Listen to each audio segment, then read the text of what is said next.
Le damos la bienvenida entonces al invitado del que vamos a aprovechar muchísima información. Es el doctor Cristian Plebs, director científico del Departamento Infanto Juvenil y coordinador de la Clínica de Autismo y Trastornos Generales del Desarrollo del Instituto de Neurología Cognitiva INECO.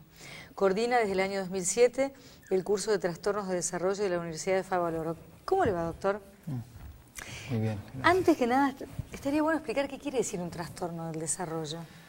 Bueno, ahí ya empezamos con uno de los primeros temas que tienen que ver con hablar de autismo, trastornos del desarrollo y trastornos generalizados del desarrollo, ¿no? Cuando uno habla de trastornos del desarrollo, generalmente en medicina o en educación uno habla de algo más inespecífico, un chico quizás que tiene un retraso en adquisición de pautas y que quizás puede eventualmente no tenerlas. Cuando uno le agrega la palabra trastorno generalizado, o sea, la palabra generalizado ya está hablando específicamente de lo que hoy también se está hablando de espectro autista, ¿no? Que se está usando estos dos términos como de manera intercambiable. Espectro, porque antes se decía autismo solo y ahora se permite una mirada más amplia. Ahora es como que estamos viendo que hay una gran variedad de grises dentro de los chicos que presentan las tres áreas cardinales de lo que hace que un chico cumpla criterios para entrar dentro de este capítulo de TGD o trastorno generalizado del desarrollo. ¿Se sabe por qué se producen y en todo caso el diagnóstico? Porque cuando usted habla ya de una cosa más amplia, es muy complicado porque a veces uno escucha relatos de familias con cierto peregrinar. Tal vez se vaya, por suerte, perdiendo esa idea, pero yo que en los 80 empecé a escuchar sobre autismo por primera vez, lo que se escuchaba es que peregrinaban por consultorios hasta tener un diagnóstico. Y hasta cierto punto sigue sucediendo, menos, ¿no? Por suerte hay una evolución, cada vez hay más conocimiento, que es bueno y no tan bueno, para decirlo, ¿no? Hay más conocimiento porque uno tiene la sensación de que hay más chicos también, pero también hay más conocimiento y quizás ese mayor conocimiento hace que se identifiquen etapas, más chicos también. Claro. Pero este consenso está en construcción, en donde todos tengamos un poco la misma idea, sí, eso ya estamos llegando a una madurez. Quizás el disenso viene en las distintas teorías de la etiología, o sea, la causa. Y cuáles son los tratamientos más adecuados, ¿no?, para el autismo. Pero digamos que la identificación está más cercana, exacto, no así la idea de por qué sucede y qué se hace cuando se diagnostica, ¿es así? Exacto, sí. ¿Podemos definir el autismo, doctor, y cómo se identifica un niño autista? Porque esto puede servir a médicos que nos ven, pero también a padres que nos ven.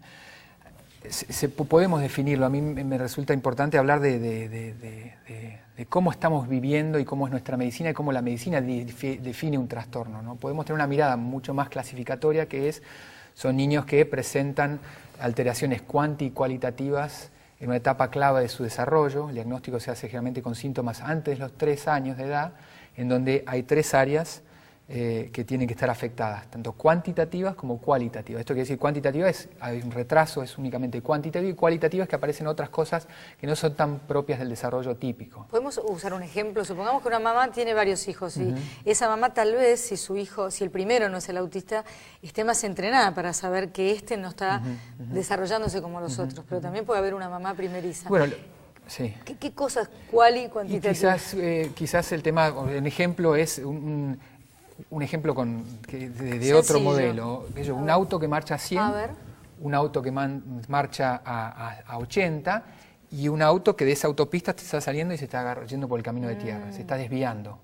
Entonces, un retraso simple sería un chico que está un poco más atrás de lo que es lo típico. Igual, pero más tarde. Más tarde, y está adquiriendo el lenguaje, el desarrollo emocional, quizás no a la celeridad o con los mismos ritmos, pero marcha.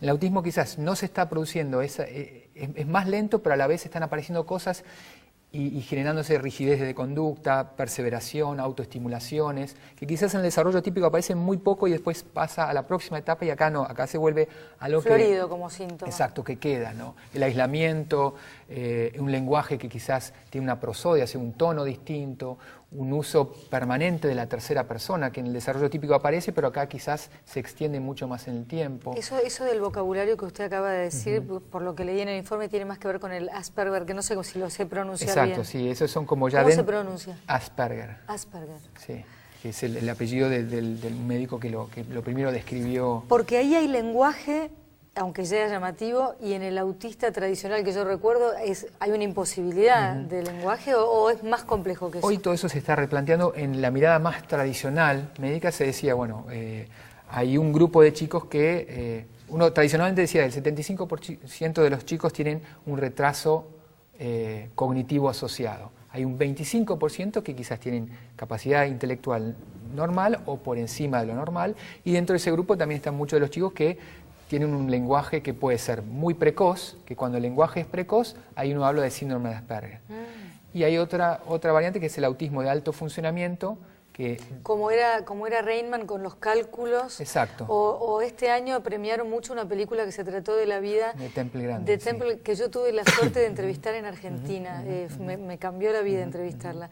Es una mujer ya adulta que se puede comunicar, ¿no? Y que es una autista, claramente. Y ha aprendido mucho de la inteligencia social, ¿no? Temple Grande. Por ejemplo, la pudieron llevar a la presentación de los premios de... Era una película para televisión, o sea que eran Emmys, ¿no? Sí, exacto. Y ganó tantos premios la película, y ella desde la platea estaba más desinhibida, ¿no? Podía aplaudir y todo eso, pero estaba muy conectada con lo que estaba pasando y muy contenta. Bueno, ahí habla de la posibilidad infinita que tiene el cerebro igual de aprender, porque ella ha tenido una sobreexposición social, pero el cerebro aprendió. O sea que ella no es que, uno podría decir, ella sigue siendo autista.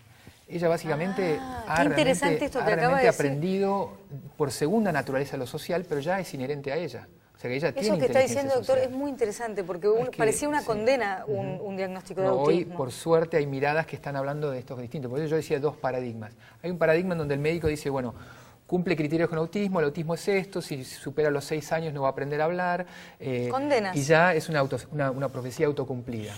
Y hay otra que básicamente dice, no, mire, esto es algo que hoy su hijo está necesitando más apoyo para organizar las conductas, y quizás las más importantes son las que vienen del vínculo, es el aprendizaje humano. Claro. O sea, ser humano lo aprendemos de una generación a otra. Si nosotros nacemos con otra especie, con lobos, ¿no? Aprendemos básicamente eso porque aprendemos por imitación. Lo más importante, lo que nos hace humano, no venimos imbuidos de eso, venimos como con cuestiones predeterminantes para que de eso después se cargue sobre eso, y eso viene del vínculo de los primeros 3 años. Acá aparentemente una mirada más positiva sería que los chicos no están pudiendo organizar, por más que tengan una muy buena madre, toda la información que se carga no está siendo organizable. Pero el momento que identificamos esto con una sobrecarga de humano, de vínculos a lo largo del día, uno puede realmente, así como el cerebro se modela hacia el autismo, el cerebro se puede recuperar del autismo. Entonces esto tiene que ver con la ¿A qué edad se puede? Porque es un desarrollo en los chicos, o sea, a partir de qué edad uno dice, bueno, ya el autismo, la etapa del autismo pasó, 6 años, o sea, ¿un adulto puede desarrollar autismo? No, es un trastorno generalizado, por eso se llama desarrollo. O sea, surge, interfiere el desarrollo. ¿Qué edad vos decís, bueno, esto ya...? Y es raro, los casos generalmente más típicos son o síntomas que uno cuando entrevista a los padres dicen, bueno, siempre fue demasiado tranquilo, no se conectaba, pensábamos que teníamos el bebé perfecto porque no lloraba, nosotros salíamos, trabajábamos, y él no demandaba, que quizás es esto, es un bebé que no demanda. Con la biología del bebé viene bien plantado, viene preparado para requerir el otro adulto porque de él aprende. O sea, esto es ya lo filogenético, lo que viene en la especie. Pero ahí termina lo humano. O sea, viene con las herramientas para reclamar y para buscar la cara de donde aprende lo humano. Pero a partir de eso ya depende de la calidad de lo que va a recibir de afuera. Cuando el chico viene con alguna cuestión constitucional y no tiene estas características, se produce un desencuentro, ¿no? La presentación es paulatina, ¿siempre encontrás algo? Puede ser hay algo algunos brusco. paulatinos, y hay casos que se describen de autismo regresivo, donde generalmente coincide los 18 meses, más o menos, en que el chico, uno ve los videos y habla con los padres, y el chico hablaba, y a partir de los 16, 18 meses empieza a perder palabra y conexión social y se empieza a aislar, ¿no? Que eso es uno de los síntomas, el aislamiento. El aislamiento, la pérdida de lenguaje, o si un chico al año no está balbuceando, a los 16 meses no está con una palabra y a los 2 años no está armando frases de 2 palabras y no hay mirada conjunta, hay como una especie de lo que se llama sordera selectiva. En realidad no son sordos, no tienen problemas auditivos, pero no responden porque tienen una atención muy selectiva. Están mirando tele o mirando algo que les interesa mucho, están únicamente ahí, lo demás no. Y hay algunos ruidos que a nosotros no nos molestan y ellos los enloquecen, los alteran terriblemente. Y esta es una de las características cualitativas. Son chicos que la mayoría o el 100% casi de los chicos con autismo tienen lo que se llaman trastornos de integración sensorial. O son muy sensibles a cuestiones de vista o auditivas o táctiles o de equilibrio o vestibulares que tienen que ver con las hamacas despiertan el sistema vestibular, ¿no? que se asustan, o al revés. Uno los puede zarandear o jugar fuerte o llamar y no responde. Entonces como que hay una hiperactividad sensorial o hiperreactividad sensorial y hipo, que es lo que uno... Y de acuerdo a eso, sabiendo ese patrón, uno va armando el mejor tratamiento posible para ese, es como un traje a medida, ¿no?